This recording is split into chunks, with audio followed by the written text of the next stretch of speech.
sous-région africaine. Bonjour à nos amis de l'ARC et à toute l'assistance. C'est avec plaisir et tout honneur que je viens au nom du ministère de la Santé et de l'Action sociale représenter l'Agence sénégalaise de la réglementation pharmaceutique et tout le secteur pharmaceutique, parler des grands défis et priorités de notre chaîne d'approvisionnement. Mais je ne peux pas commencer sans remercier nos amis de ARC qui ont fait ce travail inclusif et participatif depuis le début. Vu les agendas un peu corsés et en synchrone qui n'ont pas permis d'être là depuis le début des travaux, mais le ministère a été représenté à l'ouverture. Aujourd'hui, monsieur le coordonnateur, monsieur le président de séance, nous allons essayer de présenter le Sénégal, ses défis majeurs sur la chaîne, avec une petite présentation du pays, une vue d'ensemble de notre chaîne d'approvisionnement, les défis, les priorités, mais également les initiatives et innovations majeures. J'ai l'impression que la présentation ne défile pas, ou bien? C'est bon, donc c'est une... Qui s'occupe des diapositives, s'il vous plaît? C'est bon, on peut y aller donc oralement. Je pensais que... Donc le Sénégal est un petit pays de la sous-région ouest africaine avec une population de 17 200 000 habitants, un président de la République en cours de mandat, une superficie très petite par rapport à toute l'Afrique, un PIB de 1,471, une espérance de vie 66 pour les hommes, 70 pour les femmes, mais avec un ratio 49 et 50 pour les femmes et les hommes. Notre écosystème sanitaire est basé sur une pyramide sanitaire qui part de la base au sommet avec un dispositif de cases de santé dans l'écosystème communautaire géré par des ASC sous supervision des infirmiers chefs de poste. Un dispositif de PPS avec 1475 points de prestation de services tout compris, géré par un couple sage-femme et infirmier d'État. Nous avons également un district sanitaire au nombre de 79 districts dans les 14 régions du pays, géré par des médecins-chefs de district et leur équipe cadre. Nous avons un dispositif de niveau central, de niveau régional dans les 14 régions médicales et un dispositif central au sein d'un ministre de la Santé, un secrétaire général, un cabinet, 38 entités ministérielles, toutes directions générales et directions confondues, des programmes de santé verticaux rattachés à des directions. Nous avons une chaîne d'approvisionnement en public comme en privé, en public géré par une centrale d'achat, la Pharmacie nationale d'approvisionnement, qui a été le comptoir de l'AEF depuis les années 50, qui a vu une évolution en service public rattaché au cabinet du ministre à un établissement public non pharmaceutique, non hospitalier, avec la loi 98-12 des établissements publics de santé. Cette pharmacie nationale d'approvisionnement avec 11 succursales dans 11 régions, 3 pharmacies mobiles pour compléter l'écosystème dans les 14 régions. Nous avons un dispositif d'hôpitaux régionaux au niveau des régions médicales de niveau 3. C'est des centres hospitaliers, c'est des centres universitaires. Nous avons en milieu des structures sanitaires comme les hôpitaux régionaux, les centres de santé au nombre de 15. Nous avons au niveau sanitaire les centres de santé de 102, postes et autres. Et dans le privé, la chaîne d'approvisionnement tourne autour de 5 grossistes privés, rattachés à des officines privées réparties dans les 14 régions au nombre à peu près de 1063. Mais nous avons également un dispositif de paramédicaux qui s'approvisionnent également sur la chaîne. Pour les soins, l'établissement est simple. Nous suivons la chaîne privée comme la chaîne publique, comme je viens de vous le décrire. Ça, c'est le schéma global en termes d'acquisition. L'acquisition dans le public, c'est des appels d'offres lancés par la PNA à partir d'un DAO sur un dispositif administratif, financier et technique, un comité de dépouillement, une attribution, sélection des produits, attribution des marchés, suivi des contrats, réception, stockage, distribution. Et pareil pour le secteur privé, c'est de l'acquisition à partir des expressions de besoins complémentaires, une distribution jusqu'au niveau des officines. Mais nous avons un peu testé la distribution en last mile à partir des centres de santé des districts vers les 1475 points de prestation de services. Ça a fait donner des résultats en termes de disponibilité des médicaments, de disponibilité des données pharmaceutiques, mais également d'une vision claire de la chaîne. Nous allons y revenir tout à l'heure. Les défis, nous en avons. Nous en avons parce que nous sommes dans un écosystème dynamique. Nous en avons parce que nous sommes dans une évolution d'un suivi des besoins et des plans de redressement et des plans de résolution de problèmes. Les premiers défis, c'est un problème de visibilité de notre écosystème pharmaceutique, de notre chaîne d'approvisionnement, du niveau central d'approvisionnement public, la PNA, jusqu'au niveau poste de santé périphérique. Moins visible avec le secteur privé. Là, le problème de visibilité et de suivi est plus maîtrisé des 5 grossistes privés vers les officines. Ce défi est à régler. Et surtout au niveau de la disponibilité des données. La coordination. Nous pouvons dire que cette coordination stratégique n'a pas encore une plateforme stable et dynamique, mais est gérée par la pyramide. Au niveau du ministère de la Santé, autour du ministre, il y a des conseils techniques en pharmacie qui ont en charge ce suivi des problématiques de la chaîne. Au niveau de la pharmacie nationale d'approvisionnement, il y a une organisation interne de la chaîne. Au niveau du privé, pareil. Mais ce qui nous manque, c'est cette plateforme dynamique nationale qui coordonne la planification, qui coordonne l'acquisition, qui coordonne la distribution et qui revient en instance de coordination et de prise de décision. Il faut y remédier. Les ressources humaines. Aujourd'hui, dans l'écosystème sanitaire, nous avons des postes de santé où nous avons des dépositaires qui sont des communautaires, qui n'ont pas cette spécification de gestion de la chaîne, mais qui ont ce rôle d'acquisition, de stockage et de distribution qu'il faut renforcer en termes de capacité technique. Nous les avons aussi au niveau des structures sanitaires comme les centres de santé et districts, mais au niveau de la pharmacie nationale d'approvisionnement, nous avons des pharmaciens qui occupent les pharmacies régionales et qui occupent également la direction technique et ses spécifications en termes d'acquisition, de distribution et de stockage. Mais ce n'est pas suffisant. Aujourd'hui, il nous faut des spécialistes en supply chain, dans la planification, dans la vision globale holistique pour répondre à une chaîne d'approvisionnement dynamique. Là aussi, nous avons des perspectives et innovations. Le cadre de suivi des performances, c'est sectoriel. Les données remontent difficilement. Donc, il faut essayer d'avoir un dispositif huilé qui nous permettra d'y arriver. Le flux financier, c'est le nœud du problème. Aujourd'hui, la chaîne d'approvisionnement, l'acquisition des médicaments et produits de pharmacie, de la base au sommet, pose quelques problèmes.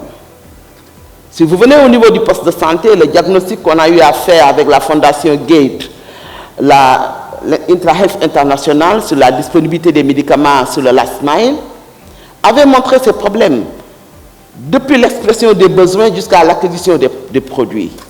Avec un trépied de problèmes, le défaut de quantification normale, le défaut de transport des médicaments, mais le coût de paiement. Sur la quantification, le spécialiste en quantification qui devait être n'y est pas, c'est un communautaire qui est là et qui demande ses besoins du tic au tac par rapport à la vie courante, autant pour le centre de santé.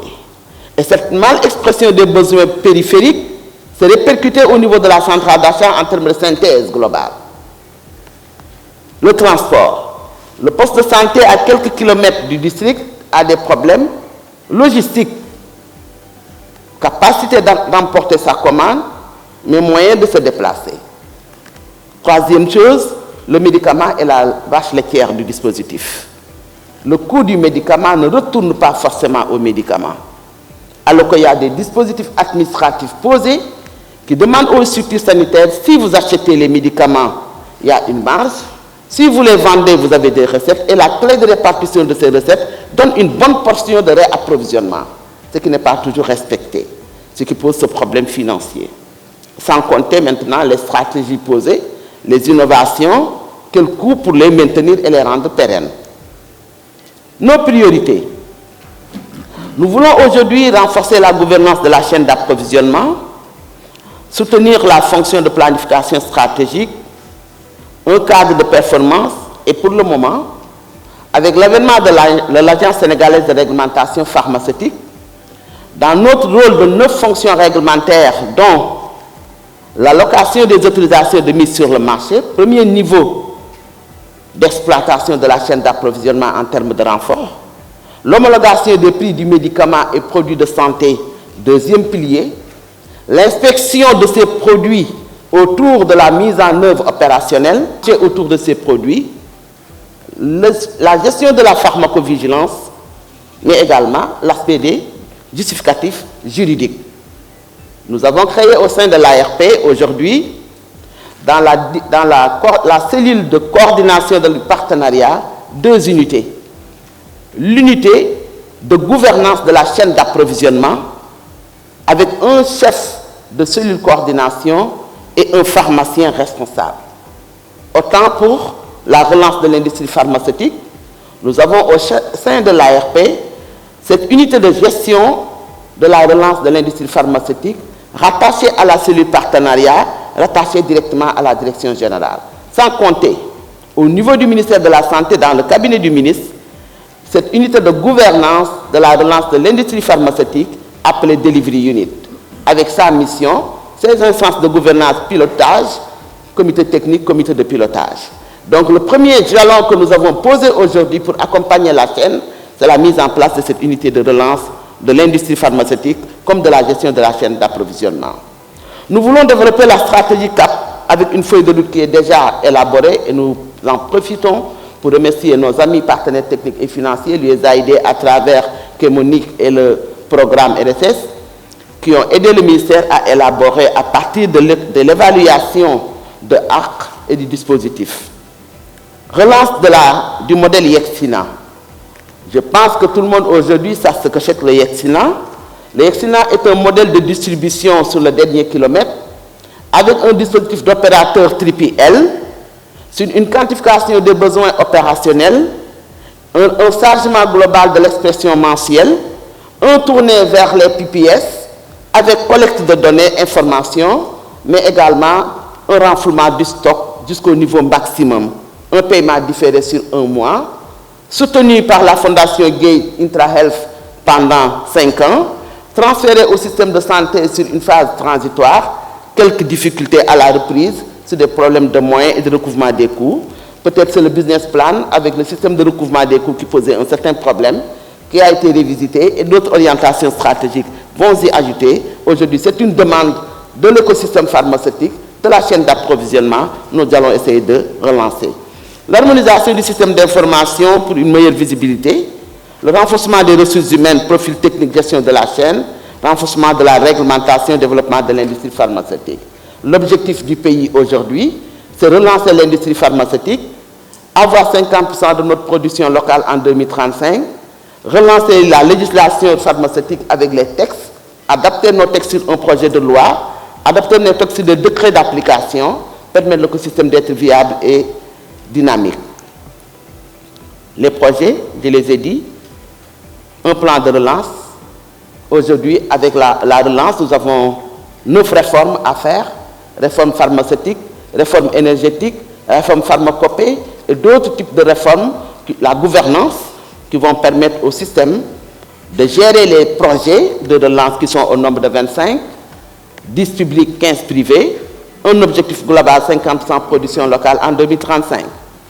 Mise en place des instances de gouvernance, je viens d'en parler, l'unité de gouvernance de la CAP au sein de l'ARP, relancer Yexina comme je viens de le dire, développer la stratégie CAP et appuyer la centrale d'achat pour un dispositif de délocalisation. J'ai dit que ça date de longtemps, c'était un comptoir de l'AEF sur l'approvisionnement qui a évolué en stratégie et institution, mais qui n'a pas évolué en dispositif local et organisationnel.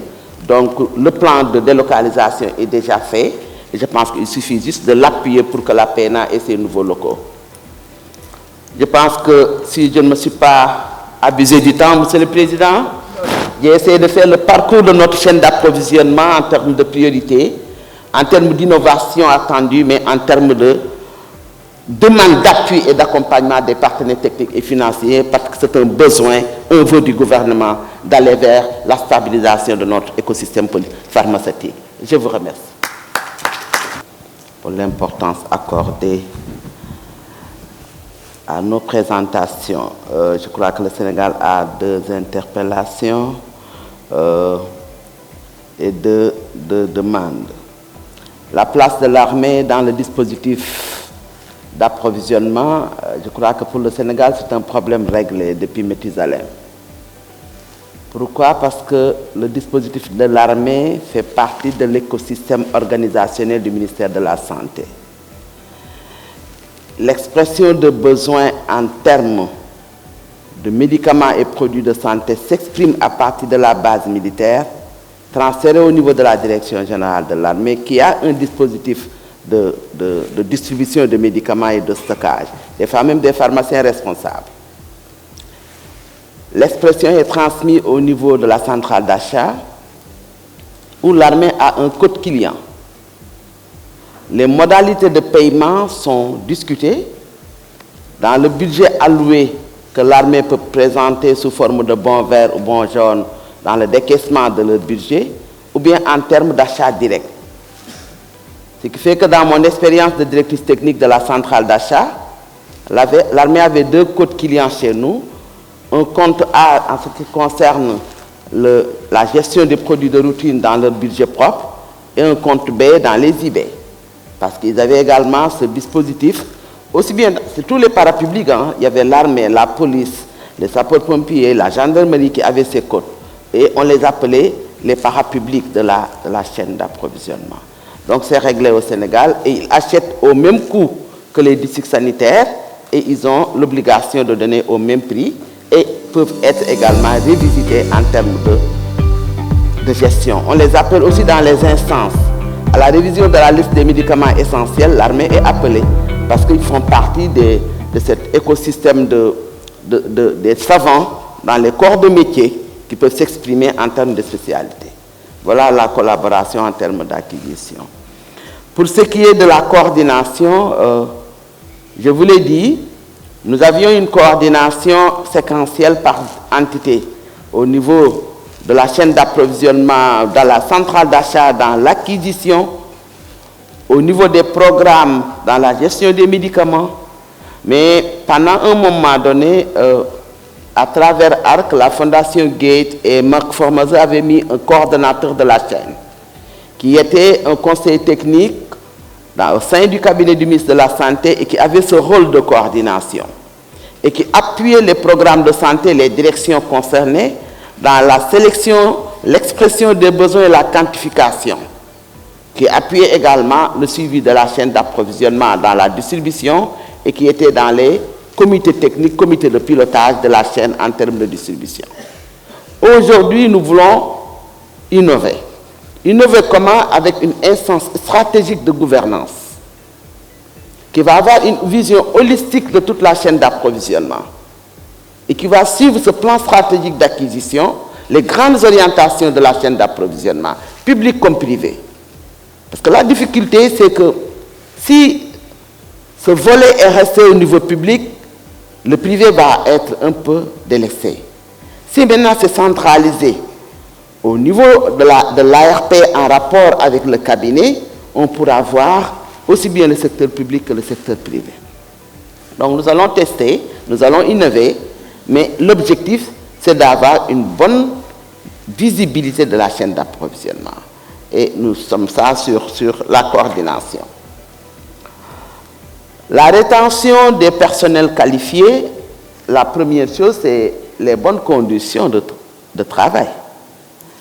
Si vous avez des spécialistes en chaîne d'approvisionnement qui peuvent être des pharmaciens bac 7 avec des expériences minimum de 5 ans, il faut les payer pour les retenir. Il faut renforcer la capacité. Quand l'écosystème de travail est satisfaisant, les RH sont rassurés. Aujourd'hui, étant membre de la commission de recrutement de la fonction publique, nous avons fait dans le quota de l'État sur 3 ans un recrutement des pharmaciens.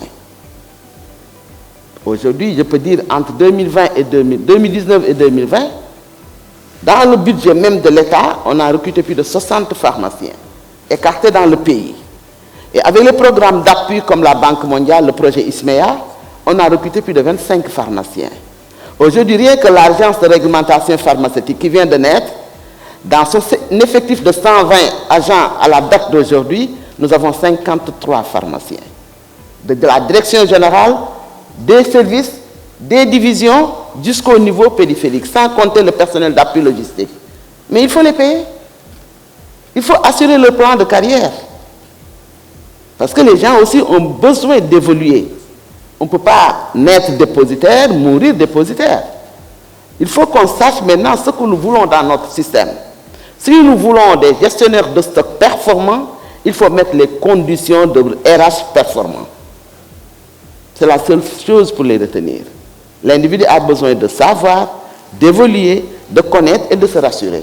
C'est à nous, management, les managers de système, d'assurer cette turnover.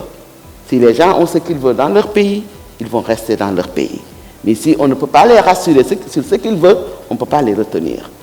Aujourd'hui, nous, notre politique, c'est ce plan de recrutement, ce plan de carrière et ce plan d'évolution en termes de formation. Et nous l'avons fait dans notre plan directeur pour retenir le personnel au sein du système. Voilà les quelques interpellations que nous avons avec le Sénégal, qu'on a essayé de satisfaire.